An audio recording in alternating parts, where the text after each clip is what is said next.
नमस्कार दोस्तों, स्वागत है आप सभी का हमारे YouTube channel the transformative institute में। दोस्तों, हमारा आज का चैप्टर है गुरुत्वाकर्षण अर्थात ग्रेविटेशन। ठीक, तो आइए हम लोग पढ़ते हैं अपना चैप्टर। देखिए क्या लिखा है। अध्याय 7 तथा 8 में हमने वस्तुओं की गति के बारे में क्या लिखा है। अध्याय 7 तथा 8 में हमने वस्तुओं की गति के बारे में तथा बल को गति के कारक के रूप में अध्ययन किया है। हमने सीखा है कि किसी वस्तु की चाल या गति की दिशा बदलने के लिए बल की क्या होती है, आवश्यकता होती है। हम सदैव देखते हैं कि जब किसी वस्तु को ऊंचाई से गिराया जाता है तो वह पृथ्वी की ओर ही गति करती है या पृथ्वी की ओर गिरती है। ठीक, हम जानते हैं कि सभी ग्रह सूर्य के चारों ओर चक्कर लगाते हैं। ठीक है, देखिए फिर से देखते हैं।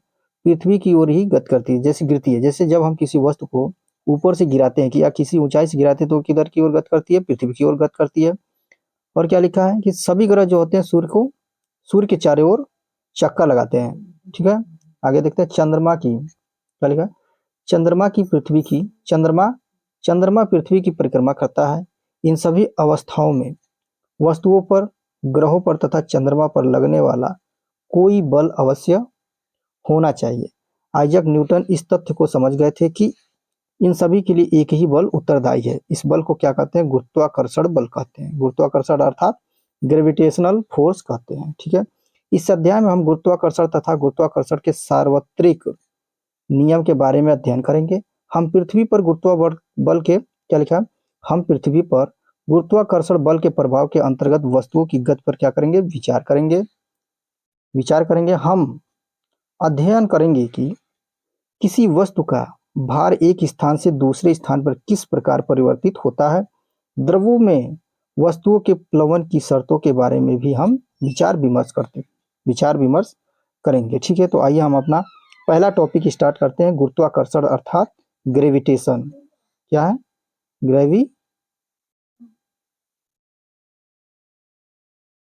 ग्रेविटेशन। ठीक है, देखते हैं क्या लिखा है।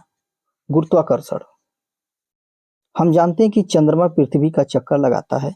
किसी वस्तु को जब ऊपर की ओर फेंकते हैं तो वह कुछ ऊंचाई तक ऊपर पहुंचती है। क्या लिखा है, जब ऊपर की ओर फेंकते हैं किसी वस्तु को तो वह कुछ ऊंचाई तक ऊपर पहुंचती है और फिर नीचे की ओर गिरने लगती है। कहते हैं कि जब न्यूटन एक पेड़ के नीचे बैठे थे तो एक सेब उन पर गिरा।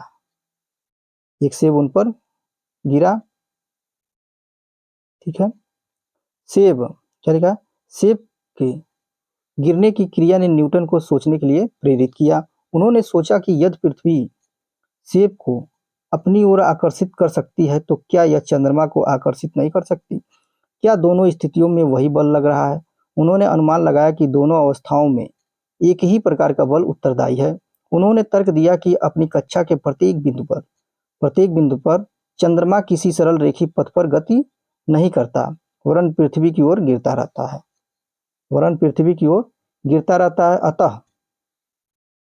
अतः वह अवश्य ही पृथ्वी द्वारा आकर्षित होता है। लेकिन हम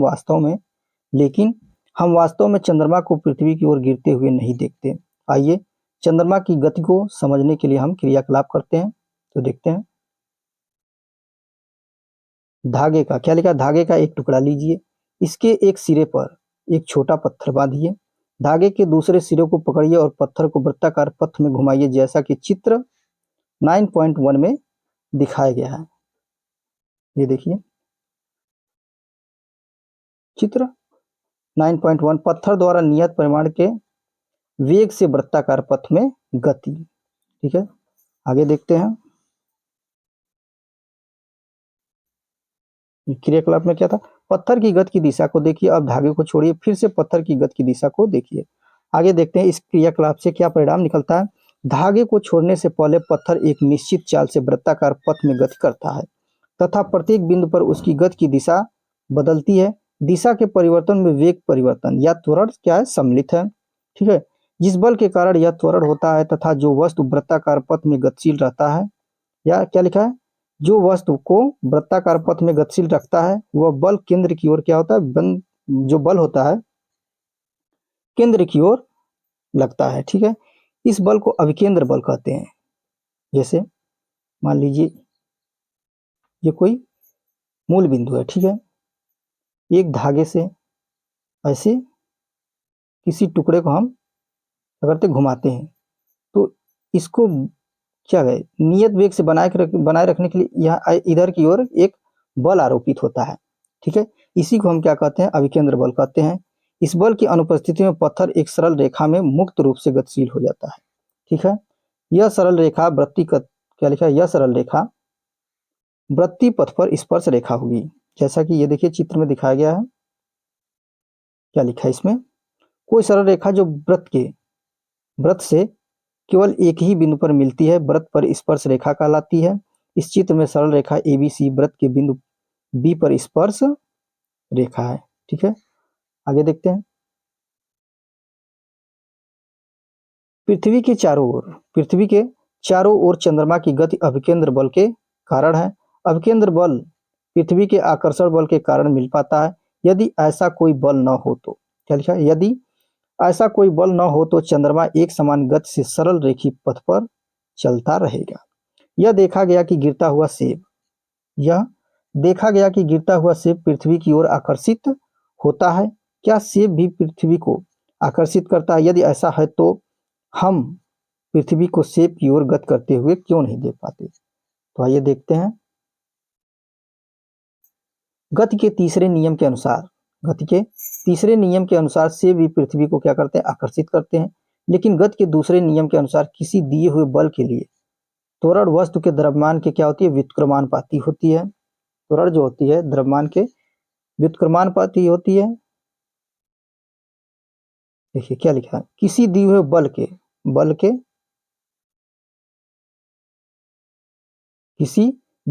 बल के लिए त्वरण वस्तु के द्रव्यमान के व्युत्क्रमानुपाती होती है, ठीक। पृथ्वी की अपेक्षा सेब का द्रव्यमान क्या होता है, नगण्य है।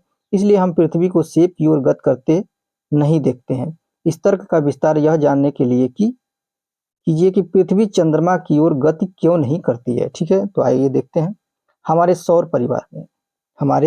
सौर परिवार में सभी ग्रह सूर्य की परिक्रमा करते हैं। पहले की बात तर्क करके हम कह सकते हैं कि सूर्य तथा ग्रहों के बीच एक बल विद्यमान है। क्या है, सूर्य और ग्रहों के बीच एक बल विद्यमान है। उपरोक्त तथ्यों के आधार पर न्यूटन ने निष्कर्ष निकाला कि केवल पृथ्वी ही सेब और चंद्रमा को आकर्षित नहीं करती, बल्कि विश्व के सभी पिंड एक दूसरे को आकर्षित करते हैं। वस्तुओं के बीच यह आकर्षण बल गुरुत्वाकर्षण बल कहलाता है, ठीक है। जैसे मान लीजिए कोई ये वस्तु है और ये कोई वस्तु है, अर्थात इसको दोनों को हम पिंड मान लेते हैं A B, ठीक है। A और B, इसका वेट m है, इसका वेट स्मॉल m मान लेते हैं। इनके बीच की दूरी r है, ठीक है, क्या r है, ठीक। देखिए तो हमारा फार्मूला इन दोनों पिंडों के बीच लगने वाला आकर्षण बल F, ठीक है, दोनों पिंडों के द्रव्यमान के अनुक्रमानुपाती और इनके बीच की जो दूरी है डिस्टेंस के वर्ग के व्युत्क्रमानुपाती होती है, ठीक है। ये हुआ, और जब ये व्युत्क्रमानुपाती का साइन हटाएंगे तो कैपिटल G अर्थात ये हमारा आ जाएगा सार्वत्रिक नियतांक, जिसको बोलते हैं गुरुत्वाकर्षण नियतांक, ठीक है। आगे देखते हैं। अब हम देखते हैं गुरुत्वाकर्षण का सार्वत्रिक नियम, ठीक है। विश्व का प्रत्येक पिंड प्रत्येक अन्य पिंडों को एक बल से आकर्षित करता है जो दोनों पिंडों के द्रव्यमानों के गुणनफल के समानुपाती होता है। अभी जो हमने बताया, जैसे F m1 m2 अपन r², यही फार्मूला यहाँ से निकल के आएगा। तो देखते हैं क्या लिखा है, विश्व का प्रत्येक पिंड प्रत्येक अन्य पिंडों को एक बल से आकर्षित करता है जो दोनों पिंडों के द्रव्यमानों के गुणनफल के समानुपाती तथा उसके बीच की दूरी के वर्ग के व्युत्क्रमानुपाती होता है। यह बल दोनों पिंडों को मिलाने वाली रेखा की दिशा में लगता है, ठीक है। तो डायग्राम देखिए, चित्र में क्या है, ये A और B पिंड है, ठीक।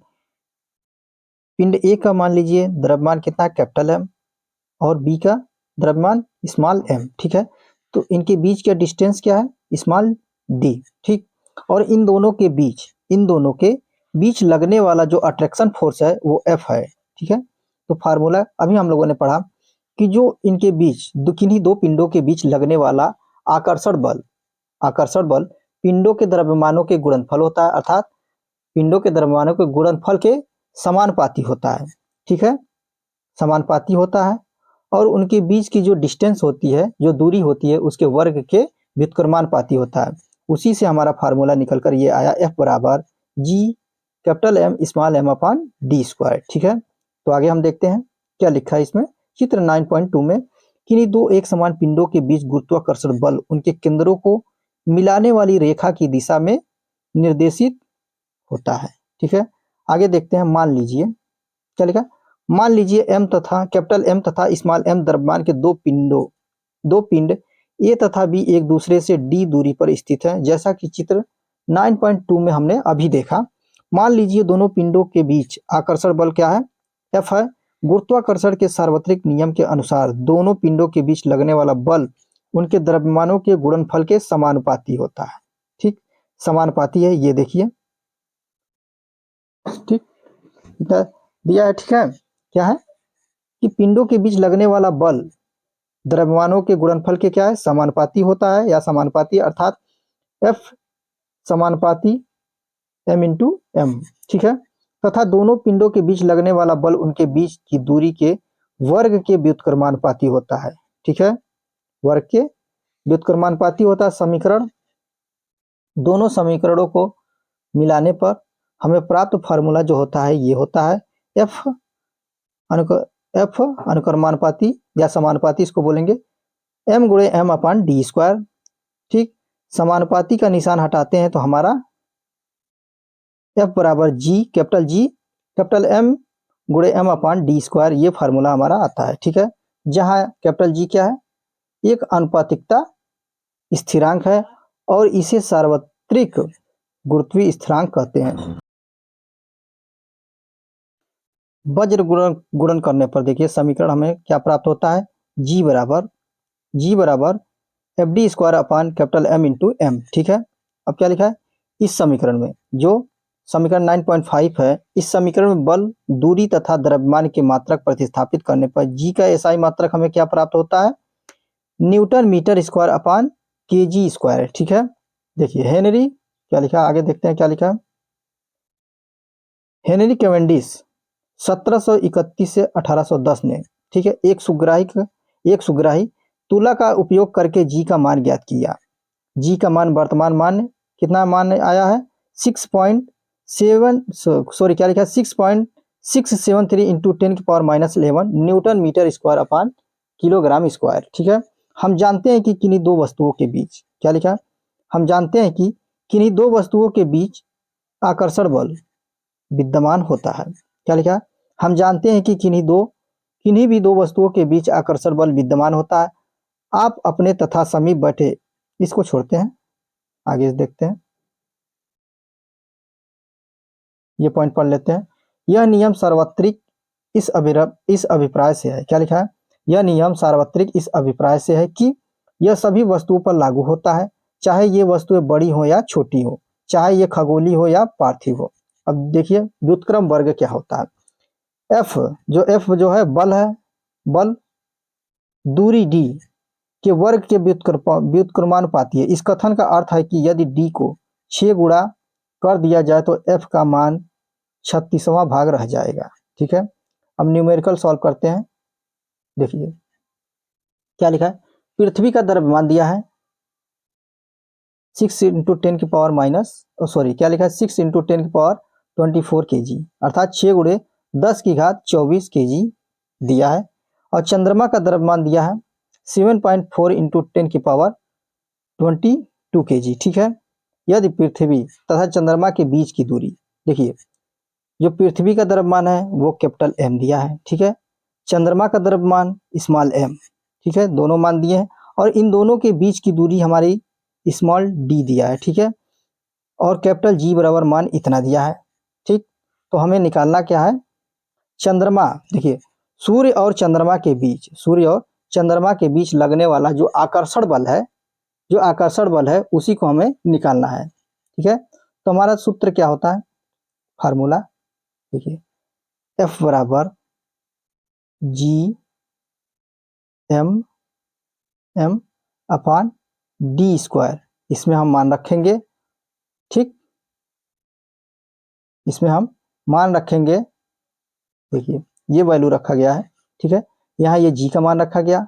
ठीक, फिर पृथ्वी का द्रव्यमान, चंद्रमा का द्रव्यमान रखा गया, और इनके बीच की जो डिस्टेंस है 3.84, ठीक, उसको रखा गया है। देखिए यहाँ पर जो चंद्रमा और सूर्य के पृथ्वी और चंद्रमा के बीच की जो दूरी दी गई है किलोमीटर में, इसको हमें किस में परिवर्तित करना होगा, मीटर में परिवर्तित करना होगा। तो 1000 से हमें क्या करना पड़ेगा, मल्टीप्लाई करना पड़ेगा। तो हमारा ये आ जाएगा 3.84 इंटू 10⁸ मीटर, ये हमारा डिस्टेंस आ गया। ठीक है, इस फार्मूले में सभी मान रखेंगे तो हमारा आंसर आ जाएगा 2.02 इंटू 10⁻20 न्यूटन। ठीक है, पृथ्वी तथा चंद्रमा पर लगाया गया जो बल होगा हमारा इतना होगा। ठीक, आगे देखते हैं। अब देखते हैं गुरुत्वाकर्षण के सार्वत्रिक नियम का महत्व। गुरुत्वाकर्षण के सार्वत्रिक नियम का महत्व देखते हैं। गुरुत्वाकर्षण का सार्वत्रिक नियम अनेक ऐसी परिघटनाओं की सफलतापूर्वक व्याख्या करता है जो असंबद्ध मानी जाती है। जैसे कि क्या लिखा, हमें पृथ्वी से बांधे रखने वाला बल, हमें पृथ्वी से बांधे रखने वाला बल, पृथ्वी के चारों ओर चंद्रमा की गति, सूर्य के चारों ओर ग्रहों की गति तथा चंद्रमा तथा सूर्य के कारण ज्वार तथा या ज्वार भाटा। ठीक है, अब देखते हैं मुक्त पतन। मुक्त पतन का मतलब होता है फ्री फॉल, इसको अंग्रेजी में कहेंगे फ्री फॉल। ठीक है, यहाँ पर फ्री फॉल का तात्पर्य है, जैसे हम किसी टावर पे या मान लीजिए किसी ऊंचाई पर जाते हैं। ठीक है, ऊंचाई से किसी वस्तु को हम छोड़ते हैं, अर्थात फ्री फॉल कर देते हैं, उसको छोड़ देते हैं। ठीक है, वही प्रक्रिया है फ्री फॉल। अब इसमें क्या है क्या नहीं, आइए हम लोग आगे देखते हैं। ठीक है, मुक्त पतन का अर्थ जानने के लिए आइए क्रियाकलाप करते हैं। ठीक है, एक पत्थर लीजिए, इसे ऊपर की ओर फेंकिए। ठीक है, इसे ऊपर की ओर फेंकिए, यह एक निश्चित ऊंचाई तक पहुंचता है और तब नीचे गिरने लगता है। ठीक है, आगे देखते हैं। हम जानते हैं कि वस्तु क्या लिखा, हम जानते हैं कि पृथ्वी वस्तुओं को अपनी ओर क्या करती है, आकर्षित करती है। पृथ्वी के इस आकर्षण बल को गुरुत्वीय बल कहते हैं। ठीक, अब वस्तुएं पृथ्वी की ओर केवल इसी बल के कारण गिरती हैं। हम कहते हैं कि वस्तुएं मुक्त पतन में है। ठीक है, क्या लिखा है, हम कहते हैं कि वस्तुएं मुक्त पतन में है। क्या गिरती हुई वस्तुओं के वेग में कोई परिवर्तन होता है? गिरते समय वस्तुओं की गति की दिशा में कोई परिवर्तन नहीं होता, लेकिन पृथ्वी के आकर्षण के कारण वेग के परिमाण में परिवर्तन होता है। वेग में कोई भी परिवर्तन किसके कारण होता है? त्वरण को उत्पन्न करता है।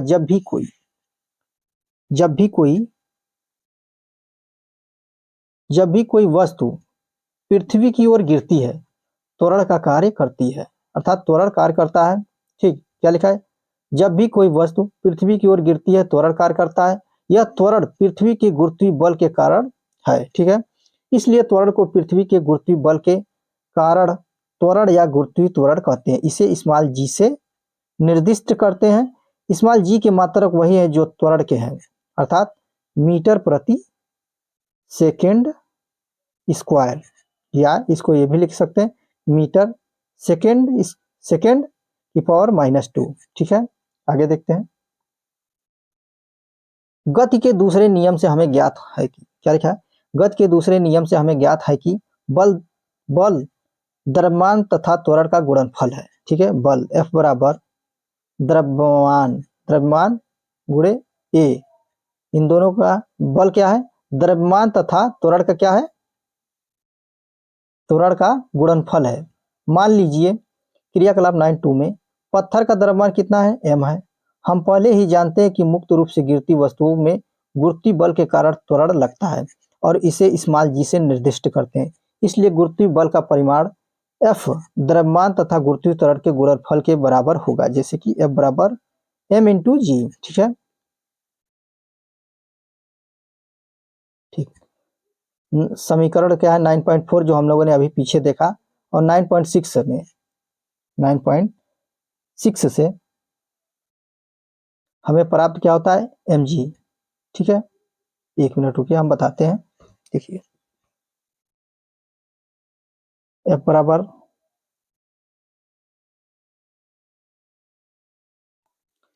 देखिए हमारा समीकरण 9.4 क्या था, F बराबर, ठीक है, F बराबर जी एम एम अपान डी स्क्वायर। ठीक है, डी स्क्वायर है, यहाँ पर F बराबर, यहाँ पर F बराबर हम mg रख देंगे। ठीक है, वही है, आगे देखते हैं। देखिए ये लिखा है, वही F बराबर हमने यहाँ mg रख दिया, फार्मूला वही है। ठीक है, तो हमारा स्मॉल जी क्या है, m, देखिए स्मॉल m कट गया, तो हमारे जी जो गुरुत्वीय त्वरण जी है, ये हमारा फार्मूला क्या आया, स्मॉल जी बराबर कैपिटल एम अपान डी स्क्वायर। ठीक है, जहाँ एम क्या है, पृथ्वी का द्रव्यमान है, तथा डी वस्तु तथा पृथ्वी के बीच की दूरी है। जैसे ये पृथ्वी है और कोई वस्तु है, ये उनके बीच की डी क्या है, दूरी है। ठीक है, दूरी डी, जैसे ये समीकरण 9.7 के अनुसार क्या है, इसमें क्या है, दूरी डी पृथ्वी की त्रिज्या आर के बराबर है। ठीक है, इस प्रकार पृथ्वी की सतह पर या इसके समीप रखी वस्तुओं के लिए एम जी बराबर G M into M upon R square. तो हमारा फार्मूला जो बस वही, जो डी है, डी जो है, डी किसके बराबर है, आर के बराबर है, पृथ्वी की त्रिज्या आर के बराबर है, वही डी स्क्वायर के जगह पर हमने आर स्क्वायर यहाँ रख दिया है। ठीक है, अब क्या लेगा, पृथ्वी एक पूर्ण गोला नहीं है, पृथ्वी की त्रिज्या ध्रुवों से विषुवत व्रत की ओर जाने पर क्या होती है, बढ़ती है। जैसे पृथ्वी मान लीजिए हमारा ये है, ठीक है, ठीक, तो यहाँ जो है, यहाँ पे त्रिज्या कुछ और होगी और यहाँ पे त्रिज्या कुछ और होगी। ठीक है, वही लिखा है, पृथ्वी पृथ्वी एक पूर्ण गोला नहीं है, पृथ्वी की त्रिज्या ध्रुवों से विषुवत व्रत की ओर जाने पर क्या होती है, बढ़ती है, इसलिए जी के मान ध्रुवों पर विषुवत व्रत की अपेक्षा अधिक होता है।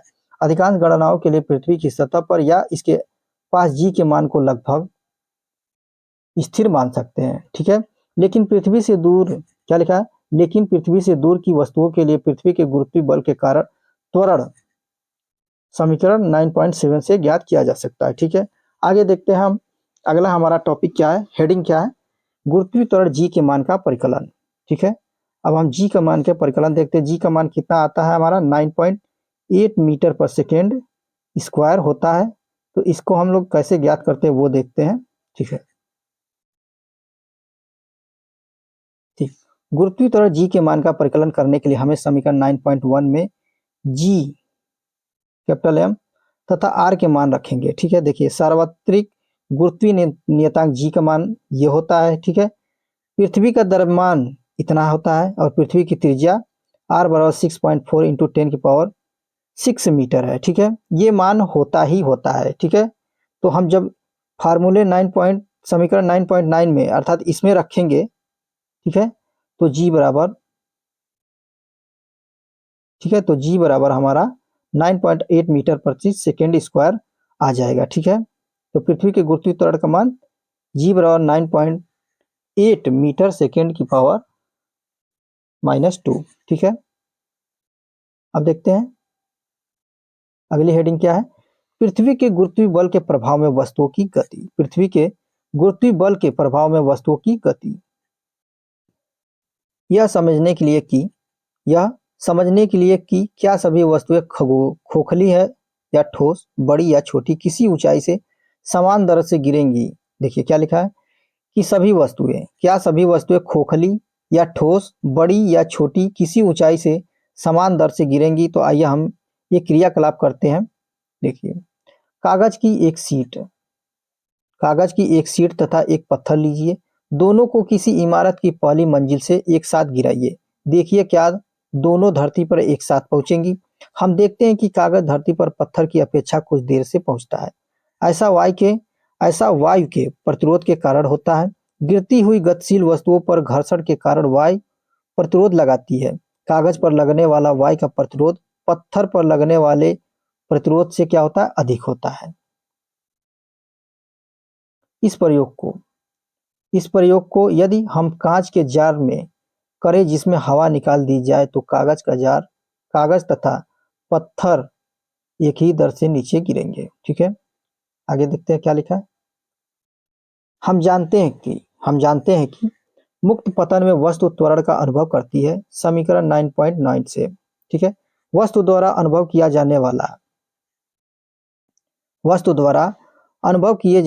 जाने वाला त्वरण इसके द्रव्यमान पर निर्भर नहीं करता। इसका अर्थ हुआ कि सभी वस्तुएं खोखली या ठोस, बड़ी या छोटी, एक ही दर से नीचे गिरनी चाहिए। एक कहानी के अनुसार देखते हैं इस प्रकार। क्या लिखा है? इस विचार की पुष्टि क्या लिखा है? इस विचार की पुष्टि के लिए गैलीलियो ने इटली में पीसा की झुकी हुई मीनार से विभिन्न वस्तुओं को गिराया क्योंकि पृथ्वी के निकट जी का मान स्थिर है। अतः एक समान त्वरित गति के सभी क्या लिखा है? अतः एक समान त्वरित गति के सभी समीकरण त्वरण एक ही स्थान पर जी रखने पर भी मान्य रहेंगे। देखिए अनुभाग, ये पिछले चैप्टर का दिया गया है। ठीक है, तो गति के देखिए तीनों समीकरण है, जैसे v बराबर u प्लस ए टी, ठीक है, s बराबर U T plus half A T square, ठीक, v स्क्वायर बराबर u स्क्वायर प्लस 2as। ठीक है, यहाँ पर देखिए स्मॉल v क्या है, स्मॉल u क्या है, स्मॉल u एवं v क्रमशः प्रारंभिक एवं अंतिम वेग है। इसमें स्मॉल u क्या है, इनिशियल वेलोसिटी है, और v क्या है, v फाइनल वेलोसिटी है, तथा s क्या है, वस्तु द्वारा t समय में चली गई दूरी। ठीक है, इन समीकरणों का उपयोग करते समय यदि त्वरण a वेग की दिशा में अर्थात गति की दिशा में लग रहा है तो हम इसको धनात्मक लेंगे, त्वरण a को ऋणात्मक लेंगे। ठीक है, जब यह गति की दिशा के विपरीत हो। कहने का तात्पर्य है जब त्वरण, जैसे यह कोई वस्तु जा रही है, ठीक, यदि त्वरण इधर की ओर कार्य कर रहा है अर्थात गति के विपरीत दिशा में, तो त्वरण को हम माइनस में लेंगे, और यदि त्वरण गति के दिशा में ही लग रहा है तो इसको हम धनात्मक लेंगे। ठीक है, आगे देखते हैं उदाहरण के माध्यम से। क्या लिखा? एक कार किसी कगार से 0.5 सेकेंड में धरती पर आ गिरती है। ठीक है, परिकलन कीजिए। परिकलन में सरलता के लिए हम जी का मान कितना लेते हैं, 10 मीटर पर सेकेंड स्क्वायर ले लेते हैं। ठीक है, तो हमारा पहला पॉइंट क्या है, धरती पर टकराते समय कार की चाल क्या होगी। ठीक है, देखिए क्वेश्चन क्या है, कोई कार है, ठीक है, कोई कार है, ऊपर से गिरती है, किसी कगार से गिरती है, तो जब गिरती है कितने सेकंड में पृथ्वी पर पहुंच जाती है, 0.5 सेकंड में वो पृथ्वी पे पहुंच जाती है, अर्थात टी बराबर हमारा समय कितना दिया, 0.5 सेकेंड। ठीक है, और जब वो धरती पर टकराती है, जब वह धरती पर टकराती है तो उसकी वेलोसिटी कितनी होगी, तो v बराबर यही पूछ रहा है। इनिशियल वेलोसिटी इसकी क्या होगी, 0 होगी। धरती पर टकराते समय वेलोसिटी कितनी थी, यही निकालना हमको पहले पॉइंट में। ठीक है, और इनिशियल वेलोसिटी हमारी इसमें क्या होगी, 0 होगी हमारा। ठीक, दूसरा पॉइंट क्या पूछ रहा है, 0.5 सेकेंड के दौरान इसकी औसत चाल पूछ रहा है। औसत चाल का मतलब होगा v plus u plus b बराबर, देखिए ये औसत चाल पूछ रहा है। ठीक है, औसत चाल क्या होगा, u प्लस v अपान 2, ये हमारा औसत चाल आ जाएगा इसी फार्मूले से। देखते हैं, और तीसरे पॉइंट क्या है इसमें, धरती से कगार की ऊंचाई पूछा है। ठीक है, देखिए पहले में क्या पूछा इसने, धरती पर टकराते समय कार की चाल क्या होगी। ठीक है, समय दिया है, टी बराबर दिया है 0.5 सेकेंड। ठीक है, इनिशियल वेलोसिटी हमारी कितनी थी, 0 थी, तो v बराबर हमारा पूछ रहा है, और गुरुत्वीय त्वरण g बराबर दिया है 10 मीटर पर सेकेंड। तो फार्मूला हमारा क्या होता है, v बराबर u प्लस ए टी। ठीक है, जिसमें u हमारा कितना दिया है, 0 दिया है, ये कितना हमारा दिया 10। ठीक है, 10, और t कितना दिया 0.5, तो हमारा v बराबर कितना आ जाएगा, v बराबर हमारा कितना आ जाएगा, 5 मीटर प्रति सेकेंड। v बराबर हमारा आ जाएगा 5 मीटर प्रति सेकेंड, ये हमारा v बराबर आ गया। ठीक, ये देखिए चाल 5 मीटर पर सेकेंड आ गया। ठीक है, औसत चाल v प्लस, सॉरी क्या लिखा है, u प्लस v अपान 2, जिसमें स्मॉल u किया है जीरो है, ठीक। v बराबर हमारा कितना है 5 है, ठीक है, जीरो हो गया, स्मॉल यू जीरो हो गया, ठीक। v कितना हो गया 5, दोनों को जब सॉल्व करेंगे तो 2.5 मीटर प्रति सेकेंड आ गया, ठीक है। आगे देखते हैं, तीसरा पॉइंट हमारा क्या है, तय की गई दूरी। तय की गई दूरी हमारा फार्मूला क्या है, एस बराबर you plus half A T square से हम लगाएंगे, जिसमें हमारा स्मॉल यू कितना है जीरो है, ठीक है। तो हमारा आगे का बचा फार्मूला क्या होगा, हाफ ए टी स्क्वायर, ठीक है। ये हमारा कितना है 10 है, टी हमारा कितना है 0.5, ठीक है। अब इतना वैल्यू रखने के बाद, ठीक है, ये हमारा 1.25 मीटर आएगा, ठीक है। तो हमारा सॉल्व करने पर जो वैल्यू आई है धरती पर टकराते समय इसकी चाल कितनी होगी 5 मीटर सेकेंड इनवर्स। 0.5 सेकेंड के दौरान इसकी औसत चाल कितनी हो जाएगी 2.5 मीटर सेकेंड इनवर्स। धरती से कगार की ऊंचाई कितनी 1.25 मीटर है, ठीक है। एक और उदाहरण देखते हैं, एक वस्तु को ऊर्ध्वाधर दिशा में, ऊर्ध्वाधर क्या लिखा, एक वस्तु को ऊर्ध्वाधर दिशा में ऊपर की ओर फेंका जाता है। देखिए, जब हम किसी वस्तु को ऊपर की ओर फेंकते हैं, क्या करते हैं, जब हम किसी वस्तु को ऊपर की ओर फेंकते हैं तो कोई इनिशियल वेलोसिटी देते हैं, प्रारंभिक वेग देते हैं, तभी वह ऊपर जाती है, ठीक है। लेकिन ऊपर जाने के बाद वह एक समय तक एक क्या कहते हैं एक दूरी तक जाएगा, फिर वहां पर उसकी जो फाइनल वेलोसिटी वहां पर जीरो हो जाएगी और वो रुक जाएगा, फिर वो वापस अपने स्थान पे आ जाएगा। देखते हैं, देखिए, जब हम किसी वस्तु को ऊपर की ओर फेंकते हैं तो कोई न कोई इसको हम वेलोसिटी देंगे, ठीक है, प्रारंभिक वेग देंगे, फिर एक ऊंचाई पर जाकर यहाँ पर उसकी वेलोसिटी जीरो हो जाएगी, ठीक। तो यहाँ पर फाइनल वेलोसिटी जो होगी वो जीरो हो जाएगी, फिर वो क्या करता है, वस्तु नीचे की ओर गिरता है, ठीक है। देखते हैं, अब हम अपना क्वेश्चन देखते हैं क्या लिखा है।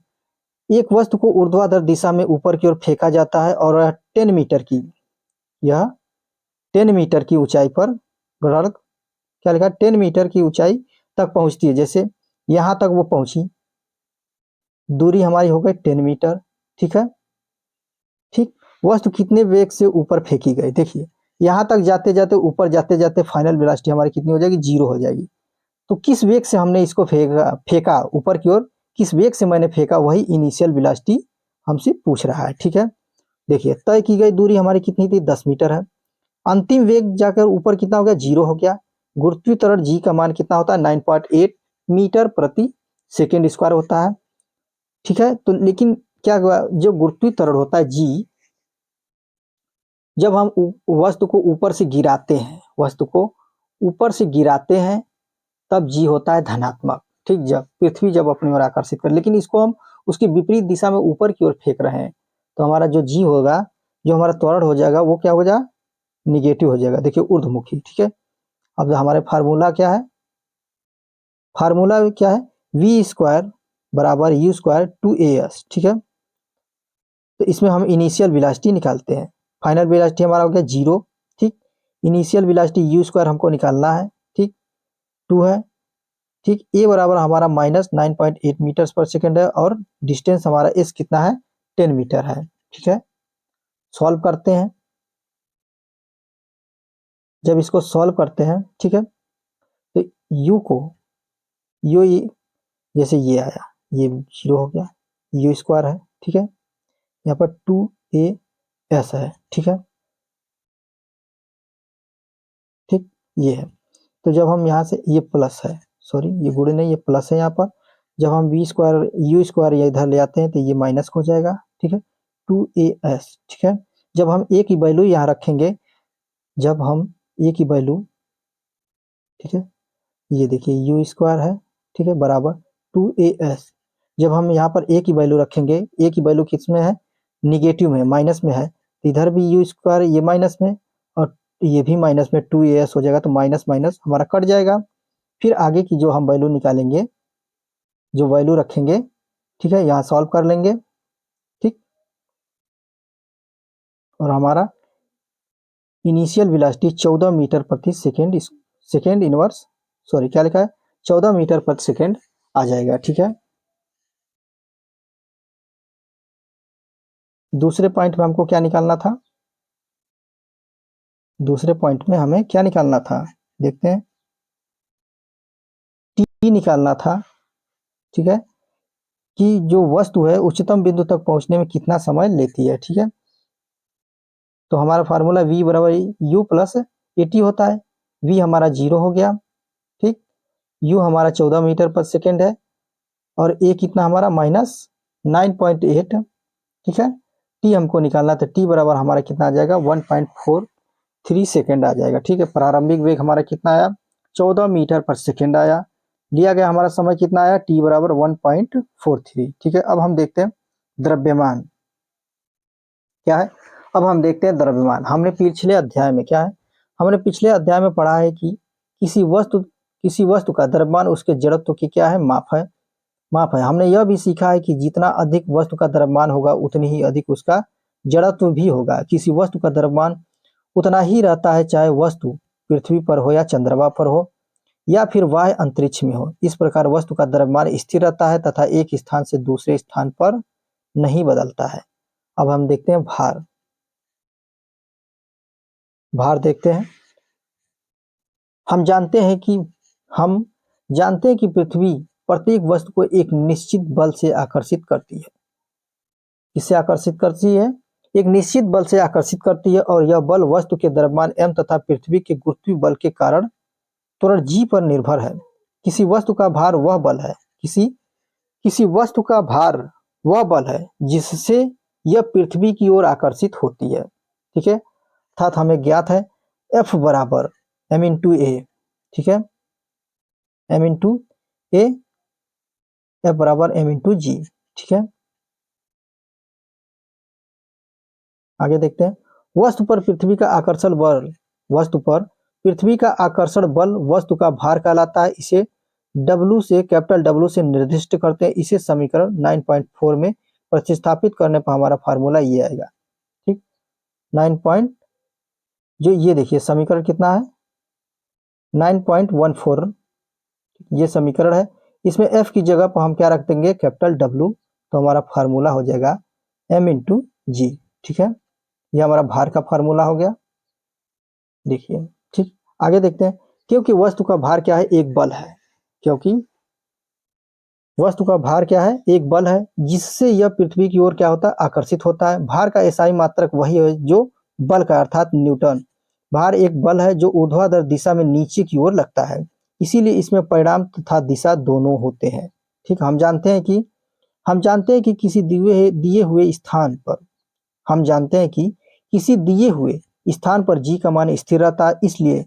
इसलिए किसी दिए हुए स्थान पर वस्तु का भार वस्तु के द्रव्यमान m के समानुपाती होता है, अर्थात कैपिटल W समानुपाती m। यही कारण है कि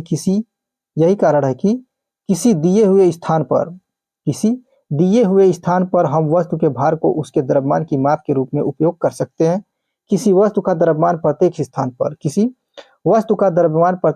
पर चाहे पृथ्वी या किसी अन्य ग्रह पर उतना ही रहता है, जबकि वस्तु का भार इसके स्थान पर निर्भर करता है, क्योंकि जी का मान स्थान पर निर्भर करता है। ठीक है, आगे देखते हैं हमारी अगली हेडिंग क्या है कि किसी वस्तु का चंद्रमा पर भार देखते हैं। किसी वस्तु का चंद्रमा पर भार। हमने सीखा है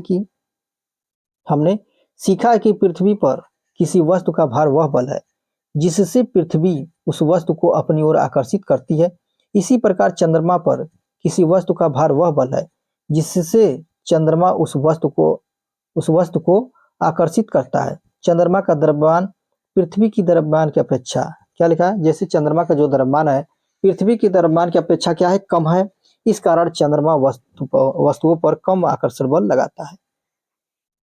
ठीक है, मान लीजिए किसी वस्तु का द्रव्यमान m है, ठीक, तथा चंद्रमा पर इसका भार Wm है। ठीक, मान लीजिए चंद्रमा का द्रव्यमान m है। ठीक है, m, यहाँ पे जो सफिक्स में m लिखा है इसका मतलब है मून, अर्थात चंद्रमा पर।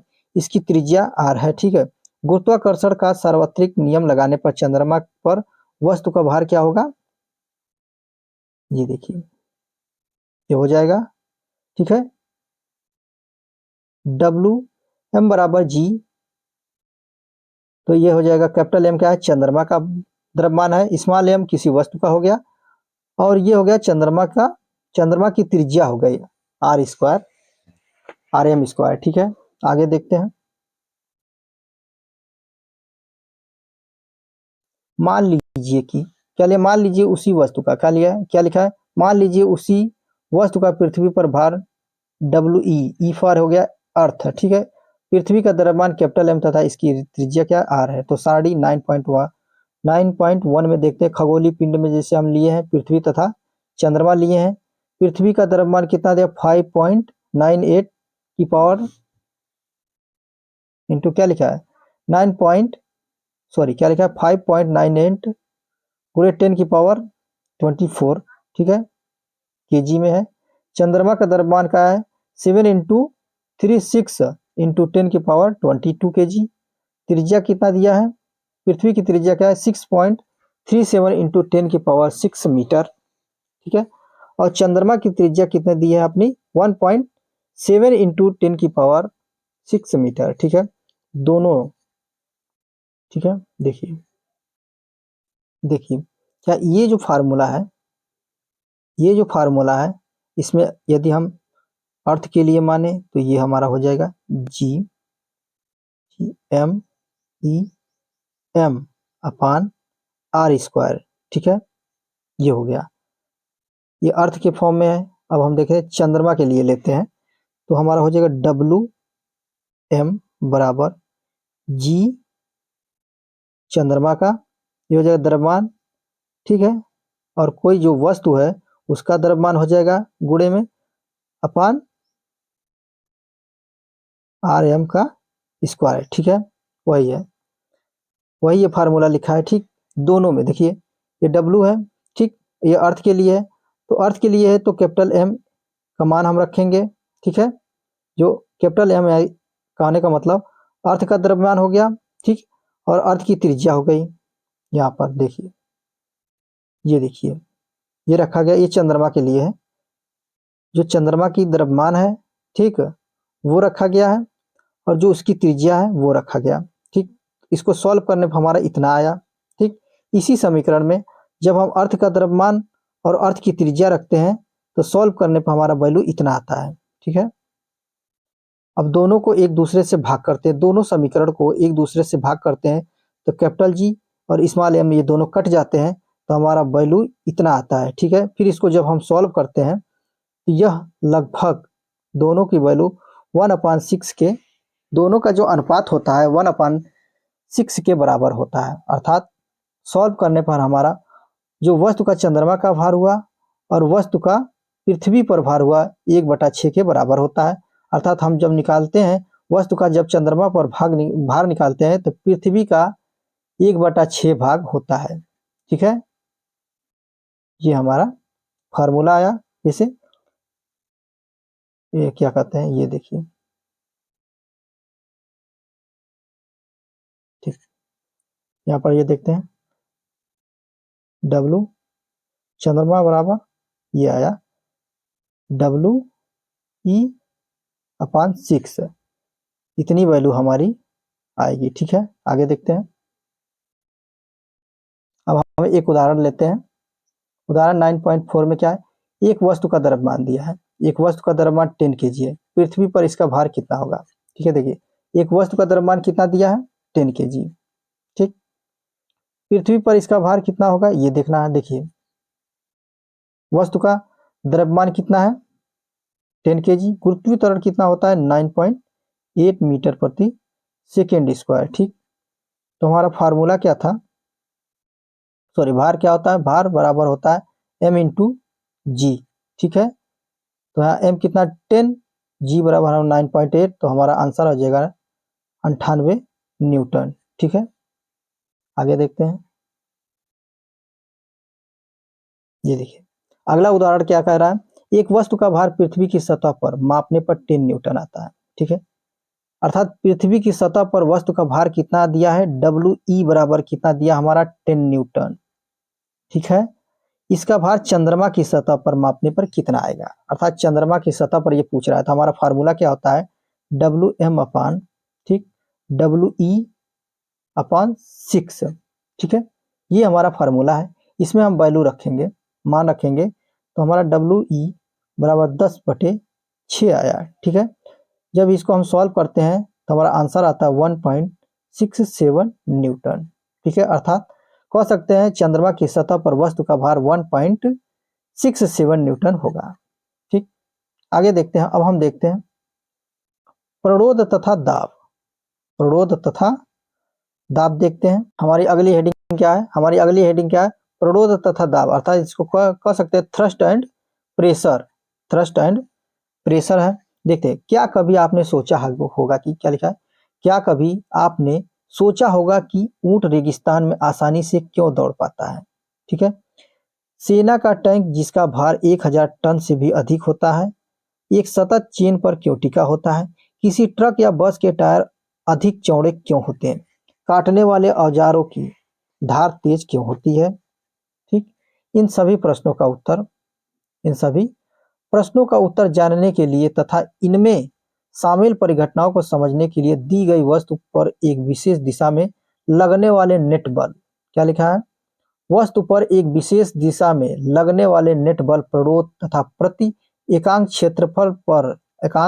क्षेत्रफल पर लगने वाले बल दाब की धारणा से परिचय कराना सहायक होगा, ठीक है।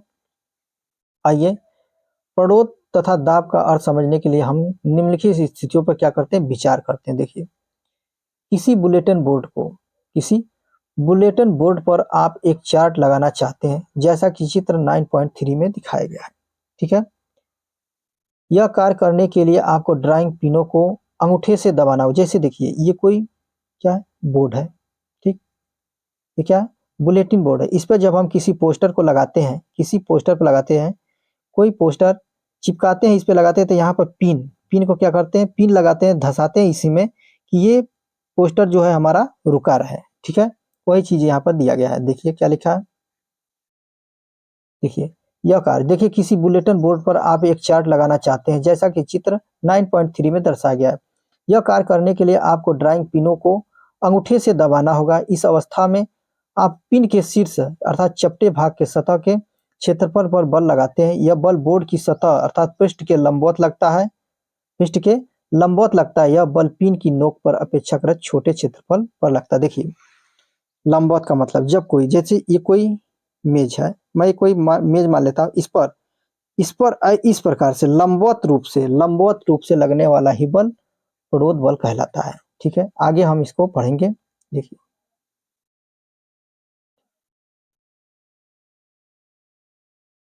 स्थिति 2 देखते हैं हम लोग। आप शिथिल ढीले रेत पर खड़े होते हैं, आपके पैर रेत में गहरे धंस जाते हैं। अब रेत पर लेटिए, आप देखेंगे कि आपका शरीर रेत में पहले जितना नहीं धंसता। दोनों अवस्थाओं में रेत पर लगने वाला बल आपके शरीर के भार पर है, ठीक है। बल जो है आपके शरीर का भार है। आगे देखते हैं, आप पढ़ चुके हैं कि भार ऊर्ध्वाधर दिशा में नीचे की ओर बल है। देखिए, आप पढ़ चुके हैं भार जो है ऊर्ध्वाधर दिशा में नीचे की ओर लगने वाला बल है। यहाँ बल रेत की सतह के लंबवत लग रहा है, ठीक है। जैसे आप कोई सतह है, ये कोई सतह है, ठीक, रेत वाला सतह। जब आप इस पे खड़े होते हैं, तो आपका भार जो होता है नीचे की ओर लगता है, ठीक, अर्थात रेत की सतह पर लग रहा है। वही लिखा है यहाँ पर। यहाँ बल जो है रेत की सतह के लंबवत लग रहा है। किसी वस्तु के सतह के लंबवत लगने वाले बल को प्रणोद कहते हैं। क्या कहते हैं? प्रणोद कहते हैं। जब आप शिथिल रेत पर खड़े होते हैं तो बल अर्थात आपके शरीर का भार आपके पैरों के क्षेत्रफल के बराबर क्षेत्रफल पर लग रहा होता है। जब आप लेट जाते हैं तो वही बल आपके पूरे शरीर के संपर्क क्षेत्रफल के बराबर क्षेत्र पर, क्या लिखा है, क्षेत्रफल के बराबर क्षेत्रफल पर लगता है, जो कि आपके पैरों के क्षेत्रफल से क्या है, अधिक है। इस प्रकार समान परिणाम के बलों का भिन्न भिन्न क्षेत्रफलों पर भिन्न भिन्न प्रभाव होता है। उपरोक्त स्थिति में प्रणोद समान है, लेकिन उसके प्रभाव अलग अलग हैं। इसलिए प्रणोद का प्रभाव उस क्षेत्रफल पर निर्भर है जिस पर कि वह लगता है। जैसे कि देखिए, जब हम किसी कील को, ये मान लीजिए कोई कील है, जब हम कील को इसी गुटके पर, कोई गुटके पर हथौड़ी से मारते हैं तो ये तेजी से धंस जाता है, तेजी से धंस जाता है। लेकिन कोई मोटा हम ले लें, ठीक, कील क्या था, नुकीला था, कोई मोटी धातु हम ले लें, इसको मारे तो यह आसानी से गुटके में नहीं धंसेगा। अर्थात नुकीला था, इसका क्षेत्रफल कम था, ठीक, तो ये इसमें क्या हो गया, धंस गया, गुटके में धंस गया।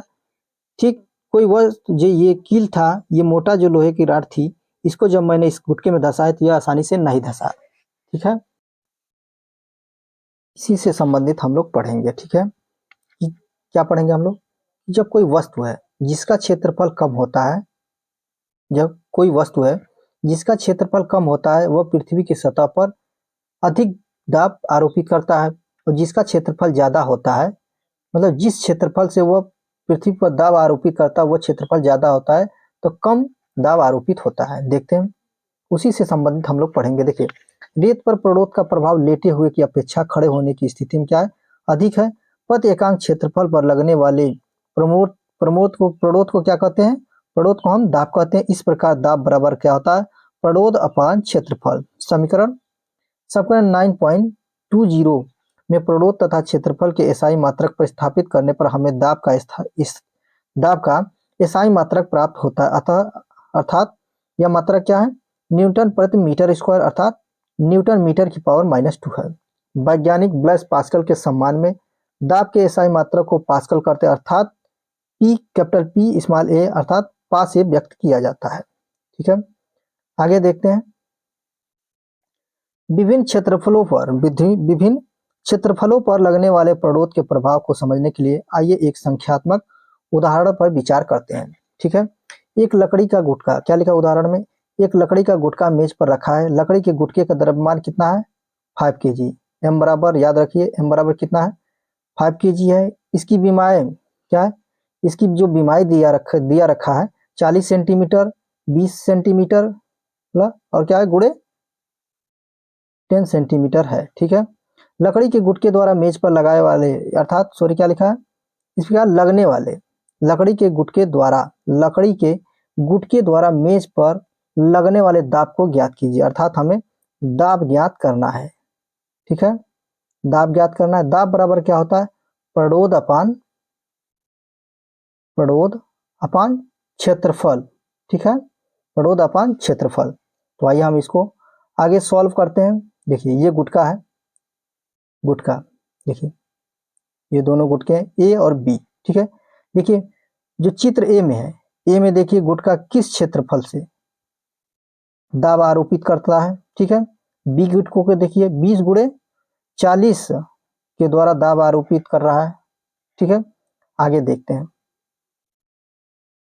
जो बीमाओं की सतह है मेज पर रखी जाती है, ठीक है, उनका ये है। देखिए, गुटके ए के लिए 20 गुणे 10 सेंटीमीटर और गुटके बी के लिए 40 गुणे 20 सेंटीमीटर है। ठीक है, तो लकड़ी का द्रव्यमान कितना है, 5 kg है, और इनकी बीमाएं ये है। ठीक है, यहाँ लकड़ी के गुटके का भार मेज की सतह पर प्रणोद लगाता है। ठीक है, अर्थात प्रणोद बराबर हम निकाल लेंगे F बराबर m/g। ठीक है, F हमारा कितना है, 5 kg दिया, सॉरी m कितना दिया है, 5 kg दिया है। g बराबर हमारा होता है 9.8 मीटर प्रति सेकेंड स्क्वायर। जब इनको रख के सॉल्व करते तो हमारा F बराबर, अर्थात प्रणोद हमारा कितना है, 49 न्यूटन आया। अब हम सतह का क्षेत्रफल निकाल लेते हैं। पहले गुटके के लिए जब हम सतह का क्षेत्रफल निकालेंगे तो हमारा लंबाई गुणे चौड़ाई कितना है, 20 सेंटीमीटर इंटू 10 सेंटीमीटर, दोनों को सॉल्व करेंगे तो 200 सेंटीमीटर प्रति, सॉरी क्या है, 200 सेंटीमीटर स्क्वायर है। इसको जब हमने मीटर में कन्वर्ट किया तो 1000 से मैंने इसको मल्टीप्लाई किया तो हमारा 0.02 मीटर स्क्वायर ये हमारा क्षेत्रफल आया।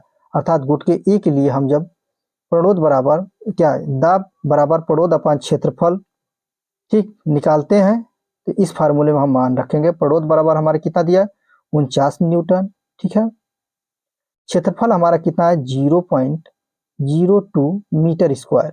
इसको सॉल्व करने पर हमारा जो वैल्यू आएगा 2450 न्यूटन प्रति मीटर स्क्वायर। ये गुटके ए के लिए आया दाब। ठीक है, अब देखते हैं गुटके बी के लिए। जब गुटके की जो बीमा है 40 गुणे 20 सेंटीमीटर की बीमाओं की सतह मेज पर रखी जाती है तो यह मेज की सतह पर पहले जितना पड़ोद लगाता है। तो देखिए पड़ोद क्षेत्रफल जब हम इसका निकालते हैं तो 40 गुणे 20 बराबर 800 सेंटीमीटर। इसको जब मीटर में हमने कन्वर्ट किया तो ये वैल्यू आई। ठीक है, अब हम दाब बराबर निकालते हैं। तो दाब बराबर हमारा फार्मूला क्या था, पड़ोद पड़ोद अपान क्षेत्रफल क्षेत्रफल। ठीक है, अब इसमें हम अपनी वैल्यू रखते हैं। ठीक है, देखिए पड़ोद हमारा कितना है, 49 न्यूटन आया है। ठीक है, क्षेत्रफल हमारा 0.08 मीटर स्क्वायर, इतना हमारा वैल्यू आया है। ठीक है, जब हम इसको सॉल्व करेंगे तो 612.5 न्यूटन प्रति मीटर स्क्वायर हमारा दाब आया। ठीक है, ये देखिए गुट के बी के लिए दाब बराबर हमारा 612.5 न्यूटन मीटर स्क्वायर आया, न्यूटन प्रति मीटर स्क्वायर आया। ठीक है, और गुट के ए के लिए जो हमारा दाब बराबर 2450 न्यूटन प्रति मीटर स्क्वायर आया। अब दोनों वैल्यू से हम देखते हैं क्या निष्कर्ष निकलता है। देखिए ठीक है, सतह 20 गुणे 10 द्वारा लगाया गया दाब इतना था, सतह 40 गुणे 20 द्वारा लगाया गया दाब इतना था। ठीक, देखिए इस प्रकार वही बल जब छोटे क्षेत्रफल पर लगता है तो अधिक दाब तथा बड़े क्षेत्रफल पर कम दाब लगाता है। यही कारण है कि कीलों के सिरे नुकीले होते हैं, चाकू की क्या होती है, तेज धार होती है तथा भवनों की नींव चौड़ी होती है। ठीक है, अब हम देखते हैं तरलों में दाब अर्थात प्रेशर इन फ्लूइड्स। देखते हैं, सभी द्रव क्या लिखा है, सभी द्रव या गैसें तरल है। क्या है, सभी द्रव या गैसें क्या है, तरल है। ठोस अपने भार के कारण किसी सतह पर दाब लगाता है, इसी प्रकार तरलों में भी भार होता है तथा वे जिस बर्तन में रखे जाते हैं उसके आधार तथा दीवारों पर दाब लगाते हैं। किसी परिरुद्ध द्रव्यमान के तरल पर लगने वाला दाब सभी दिशाओं में बिना घटे संचरित हो जाता है। ठीक है, अब हम देखते हैं उत्प्लावकता क्या होता है। देखिए हम ऐसे सिंपली समझा देते हैं। उत्प्लावकता देखिए, कोई हम खाली बोतल लेते हैं, ठीक, बोतल को क्या करते हैं, हम ढक्कन से बंद कर देते हैं, बोतल का ढक्कन बंद कर देते हैं और उसको किसी बाल्टी में पानी भरा, उस पानी में जब हम बोतल को डुबोते हैं, ठीक, तो डुबोते हैं, ठीक, लेकिन बोतल क्या होता है, डूबता नहीं है, और जैसे ही छोड़ देते हैं तो बोतल क्या होता है, बाहर आ जाता है। तो पानी के द्वारा जब हमने बोतल को डुबाया तो पानी के द्वारा एक बल आरोपित होता है ऊपर की ओर, पानी के द्वारा जो एक बल आरोपित होता है, उसी ऊपर की ओर आरोपित होता है बोतल पर, उसी बल को हम क्या कहते हैं, उत्प्लावक बल कहते हैं। ठीक है, पानी के द्वारा लगाया गया बोतल पर जो बल है, जो डूबने से रोकती है बोतल को, उसी बल को हम क्या कहते हैं, उत्प्लावक बल कहते हैं। ठीक है, तो आगे हम देखते हैं अपने टॉपिक को, क्या लिखा है इसमें। ठीक है, लिखा है, क्या आप कभी किसी तालाब में तैरे हैं और आपने स्वयं कुछ हल्का अनुभव किया है। क्या कभी आपने किसी कुएं से पानी खींचा है और अनुभव किया है कि जब पानी से भरी बाल्टी कुएं के पानी से बाहर आती है, सॉरी क्या लिखा है, जब पानी से भरी बाल्टी कुएं के पानी से बाहर आती है तो वह अधिक भारी लगती है। क्या कभी आपने सोचा है कि लोहे तथा स्टील से बना जलयान समुद्र के पानी में क्यों नहीं डूबता, लेकिन उतनी ही मात्रा का लोहा तथा स्टील यदि चादर के रूप में हो तो क्या वह डूब जाएगा। इन सभी प्रश्नों का उत्तर जानने के लिए उत्प्लावकता के बारे में जानना क्या होता है, आवश्यक है। उत्प्लावकता का अर्थ समझने के लिए आइए हम एक क्रियाकलाप करते हैं। ठीक है, तो एक क्रियाकलाप करते हैं। देखिए प्लास्टिक की क्या लिखा है, प्लास्टिक की एक खाली बोतल लीजिए, बोतल के मुंह को एक वायुरुद्ध डॉट से बंद कर दीजिए, इसे एक पानी से भरी बाल्टी में रखिए, आप देखेंगे कि बोतल तैरती है। बोतल को पानी से धकेलिए, आप ऊपर की ओर एक धक्का महसूस करते हैं, इसे और अधिक नीचे धकेलने का प्रयत्न कीजिए, आप इसे और अधिक गहराई में धकेलने में कठिनाई अनुभव करेंगे। यह दिखाता है कि पानी बोतल पर ऊपर की दिशा में एक बल लगाता है, ठीक है, जैसे जैसे बोतल को पानी में धकेलते जाते हैं, पानी द्वारा ऊपर की ओर लगाया गया बल क्या होता है, बढ़ता जाता है, जब तक कि बोतल पानी में पूरी तरह न डूब जाए। ठीक है, अब बोतल को छोड़ दीजिए, यह उछल कर सतह पर वापस आती है। क्या पृथ्वी का गुरुत्वाकर्षण बल इस बोतल पर कार्यरत है? यदि ऐसा है तो बोतल छोड़ देने पर पानी में डूबी ही क्यों नहीं रहती? आप बोतल को पानी को कैसे डुबा सकते हैं? तो आइए देखते हैं इस क्रियाकलाप से क्या निष्कर्ष निकलता है, क्या परिणाम निकलता है, उसके बारे में हम देखते हैं। पृथ्वी का गुरुत्वाकर्षण बल बोतल पर नीचे की दिशा में लगता है। इसके कारण इसके कारण बोतल नीचे की दिशा में खींचती है, लेकिन पानी बोतल पर ऊपर की ओर बल लगाता है, अतः बोतल ऊपर की दिशा में धकेली जाती है। हम पढ़ चुके हैं कि वस्तु का भार पृथ्वी के गुरुत्वाकर्षण बल के बराबर है। जब बोतल डुबोई जाती है तो बोतल पर पानी द्वारा लगाए लगने वाला क्या लिखा है? जब बोतल को डुबोया जाता है तो बोतल पर पानी द्वारा लगने वाला ऊपर की दिशा में बल इसके भार से अधिक है, इसलिए छोड़ने पर यह ऊपर उठती है। ठीक है। बोतल को पूरी तरह डुबोए रखने के लिए पानी के द्वारा बोतल पर ऊपर की ओर लगने वाले बल को संतुलित करना पड़ेगा। इसे नीचे की दिशा में लगने वाले एक बाहरी बल को लगाकर प्राप्त किया जा सकता है। यह बल कम से कम ऊपर की ओर लगने वाले बल तथा बोतल के भार के अंतर के बराबर होना चाहिए। ठीक है। बोतल पर पानी द्वारा ऊपर की ओर लगने वाला बल उत्प्लावन बल कहलाता है। वास्तव में किसी तरल में डुबोने पर सभी वस्तुओं पर एक उत्प्लावन बल लगता है। उत्प्लावन बल का परिमाण तरल के घनत्व पर निर्भर करता है। ठीक है। हमारी अगली हेडिंग क्या है? पानी की सतह पर रखने पर वस्तुएं तैरती या डूबती क्यों है? ठीक है। इसका इस प्रश्न का उत्तर प्राप्त करने के लिए हम लोग निम्नलिखित क्रियाकलाप करते हैं। तो आइए देखते हैं।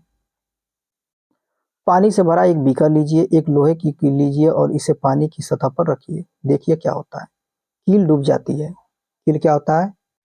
कील जो होती है वो डूब जाती है। ठीक है। कील पर लगने वाला पृथ्वी का गुरुत्वाकर्षण बल इसे नीचे की ओर खींचता है। पानी कील पर उत्प्लावन बल लगाता है जो उसे ऊपर की दिशा में धकेलता है, लेकिन कील पर नीचे की ओर लगने वाला बल कील पर पानी द्वारा लगाए गए उत्प्लावन बल से क्या है? अधिक है, इसलिए यह डूब जाती है, जैसा कि चित्र 9.5 में दिखाया गया है। यह चित्र 9.5, ये कील डूब गई है। पानी की सतह पर रखने पर लोहे की कील डूब जाती है तथा कार्क तैरता रहता है। देखिए कार्क क्यों तैरता रहता है? ये देखिए, ये कार्क है, ये पानी की सतह पर क्या कर रहा है? तैर रहा है, लेकिन कील डूब गई। देखिए जो पानी का घनत्व है, पानी के घनत्व से कार का घनत्व क्या है? कम है। पानी के घनत्व से कार का घनत्व कम है, इसीलिए तैर रही है, पानी पर तैरती नजर आ रही है। ठीक है। लेकिन जो कील है इसका घनत्व पानी से क्या है? ज्यादा है, इसीलिए यह पानी में डूब जाती है। ठीक। आगे देखते हैं। अगले क्रियाकलाप में क्या है? पानी से भरा बीकर लीजिए, एक कील तथा समान द्रव्यमान का एक कर्क का टुकड़ा लीजिए, इन्हें पानी की सतह पर रखिए और देखिए क्या होता है। देखिए कार्क तैरता रहता है जबकि कील डूब जाती है। ऐसा उनके घनत्वों में अंतर के कारण होता है। किसी पदार्थ का घनत्व उसके एकांक आयतन के द्रव्यमान को कहते हैं। कार्क का घनत्व पानी के घनत्व से कम है, इसका अर्थ है कि कार्क पर क्या लिखा है? इसका अर्थ है कार्क पर पानी का उत्प्लावन बल कार्क के भार से अधिक है, इसलिए यह तैरता रहता है। ठीक है। लोहे की कील का घनत्व पानी के घनत्व से अधिक है, इसका अर्थ है कि लोहे की कील पर पानी का उत्प्लावन बल लोहे की कील के भार से कम है, इसलिए यह डूब जाती है। इस प्रकार द्रव के क्या लिखा है? इस प्रकार द्रव के घनत्व से कम घनत्व की वस्तुएं द्रव में क्या होती है? तैरती रहती हैं। द्रव के घनत्व से अधिक अधिक घनत्व की वस्तुएं द्रव में डूब जाती हैं। आगे देखते हैं। हम देखते हैं आर्किमिडीज का सिद्धांत, प्रिंसिपल ऑफ आर्किमिडीज। ठीक है। एक पत्थर का टुकड़ा लीजिए और इसे कमानीदार तुला, देखिए जैसे मैंने एक पत्थर का टुकड़ा लिया, इसे कमानीदार तुला या एक डोरी से बांध के लटकाते हैं। ठीक है। ठीक है। देखिए ठीक, एक पत्थर का टुकड़ा लीजिए और इसे कमानीदार तुला या रबड़ की डोरी के एक सिरे से बांध दीजिए। ठीक है। तुला या डोरी को पकड़कर पत्थर को लटकाइए, जैसा कि चित्र 9.6 ए में दिखाया गया है। देखिए फिर क्या होता है? पत्थर के भार के कारण रबड़ की डोरी की लंबाई में वृद्धि या कमानीदार तुला का पाठ्यांक नोट कीजिए। अब पत्थर को एक बर्तन में रखे पानी में धीरे से डुबोइए, जैसा कि चित्र 9.6 बी में दिखाया गया है। ठीक है। अब देखते हैं आगे क्या होता है। ये देखिए ठीक, आगे देखते हैं। आप देखेंगे कि इस क्रियाकलाप से क्या होता है। तो देखते क्या होता है। देखेंगे कि जैसे ही पत्थर को धीरे धीरे पानी में नीचे ले जाते हैं, डोरी की लंबाई या तुला के पाठ्यांक में भी कमी आती है। तथापि जब पत्थर पानी में पूरी तरह डूब जाता है तो उसके बाद कोई परिवर्तन दिखाई नहीं देता है, या कोई परिवर्तन नहीं दिखाई देता है। डोरी के प्रसार या तुला की माप में कमी से हम जानते हैं कि रबड़ की डोरी की लंबाई में परिवर्तन या तुला के पाठ्यांक में वृद्धि पत्थर के कारण होती है। ठीक है, आगे देखते हैं। पत्थर के कारण होती, क्योंकि पत्थर को पानी में डुबोने पर इन वृद्धियों में कमी आ जाती है। इसका अर्थ है कि पत्थर पर ऊपर की दिशा में कोई बल लगता है।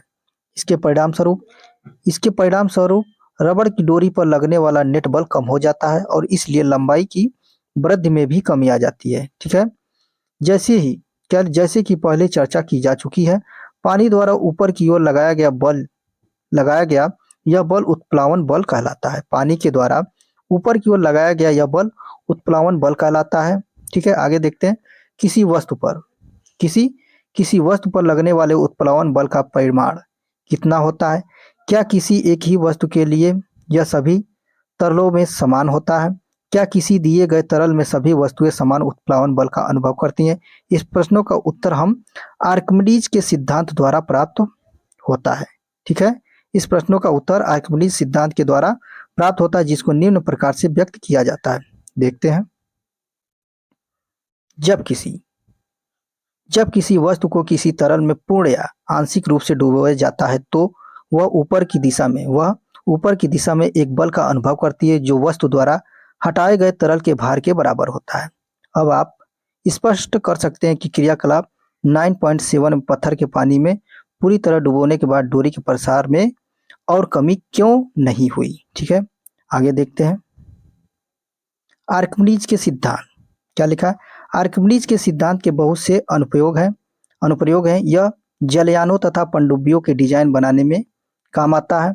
दुग्धमापी जो दूध के किसी नमूने की शुद्धता की जांच करने के लिए प्रयुक्त होते हैं, तथा हाइड्रोमीटर जो द्रवों के घनत्व मापने के लिए प्रयुक्त होते हैं, इसी सिद्धांत पर आधारित है। अब हम कुछ पॉइंट आर्किमिडीज के बारे में हम लोग देख लेते हैं। ठीक है, जैसे कि क्या लिखा है, देखिए क्या लिखा है। आर्किमिडीज एक ग्रीक वैज्ञानिक थे। उन्होंने एक सिद्धांत की खोज की जो उन्हीं के नाम से विख्यात है। यह सिद्धांत उन्होंने यह देखने के बाद खोजा कि नहाने के टब में घुसने पर पानी बाहर बहने लगता है। वे सड़कों पर यूरेका यूरेका चिल्लाते हुए भागे, जिसका अर्थ है मैंने पा लिया। यूरेका यूरेका कहकर भागे, जिसका अर्थ क्या है? मैंने पा लिया। इस ज्ञान का उपयोग उन्होंने राजा के मुकुट में उपयोग हुए सोने की शुद्धता को मापने के लिए किया। ठीक, आगे देखते हैं। उनके यांत्रिकी तथा ज्यामिति में किए गए कार्यों ने उन्हें प्रसिद्ध कर दिया।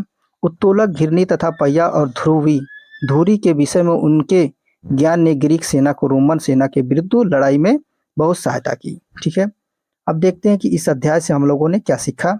तो आइए देखते हैं हम लोगों ने क्या सीखा। पहला पॉइंट क्या है? गुरुत्वाकर्षण के नियम के अनुसार किन्हीं दो पिंडों के बीच आकर्षण बल उन दोनों के द्रव्यमानों के गुणनफल के समानुपाती तथा उनके बीच की दूरी के वर्ग के व्युत्क्रमानुपाती होता है। यह नियम सभी पिंडों पर लागू होता है, चाहे वह विश्व के कहीं भी हो। इस प्रकार के नियम को सार्वत्रिक नियम कहते हैं। ठीक है, यूनिवर्सल लॉ कहते हैं। गुरुत्वाकर्षण एक क्षीण बल है जब तक कि बहुत अधिक द्रव्यमान वाले पिंड संबद्ध न हो। गुरुत्वीय बल पृथ्वी तल से ऊंचाई बढ़ने पर कम होता जाता है। यह पृथ्वी तल के विभिन्न स्थानों पर भी परिवर्तित होता है। क्या लिखा है? गुरुत्वीय बल पृथ्वी तल से ऊंचाई बढ़ने पर कम होता जाता है। यह पृथ्वी तल के विभिन्न स्थानों पर भी परिवर्तित होता है और इसका मान ध्रुवों से विषुवत वृत्त की ओर घटता जाता है। किसी वस्तु का भार वह बल है जिससे पृथ्वी उसे अपनी ओर आकर्षित करती है। किसी वस्तु का भार द्रव्यमान तथा गुरुत्वीय त्वरण के गुणनफल के बराबर होता है। किसी वस्तु का भार भिन्न भिन्न स्थानों पर भिन्न भिन्न हो सकता है, किंतु द्रव्यमान स्थिर रहता है। ठीक है, आगे देखते हैं। सभी वस्तुएं किसी तरल में डुबाने पर उत्प्लावन बल का अनुभव करती हैं। जिस द्रव में वस्तुओं को डुबाया जाता है उसके घनत्व से कम घनत्व की वस्तुएं जिस द्रव में वस्तुओं को डुबाया जाता है, उसके घनत्व से कम घनत्व की वस्तुएं द्रव की सतह पर तैरती हैं। यदि वस्तु का घनत्व डुबाए जाने वाले द्रव से अधिक है तो ये द्रव में क्या होती है, डूब जाती हैं। ठीक है, देखते हैं।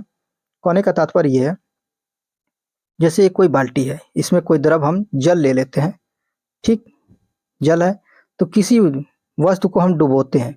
जब यह इस वस्तु का घनत्व पानी के घनत्व से कम होगा तो वस्तु पानी में नहीं डूबेगी, ठीक है। लेकिन इस वस्तु का घनत्व पानी के घनत्व अर्थात इस द्रव के घनत्व से कम होगा, सॉरी क्या होगा, ज्यादा होगा। यदि वस्तु का घनत्व इस द्रव से जिसमें हम डुबो रहे हैं उससे अधिक होगा तो वह पानी में डूब जाएगा। ठीक है, तो दोस्तों आज यहीं तक, मिलते हैं हम लोग अपने अगले चैप्टर में। तब तक के लिए बहुत बहुत धन्यवाद।